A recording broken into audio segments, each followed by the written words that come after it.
লিয়া বাজারে এই সকালের থেকে সকাল 6:30 থেকে 7টার মধ্যে থেকে স্থানীয় দলপক্ষকে কেন্দ্র করে এই দুইটা দলপক্ষ গ্রুপ আছে। একটা হলো ইউরো মেম্বারের গ্রুপ, একটা আরেকটা হচ্ছে হলো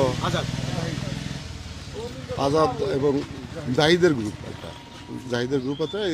এদের মধ্যে স্থানীয় দলপক্ষকে কেন্দ্র করে সংঘর্ষ হয়।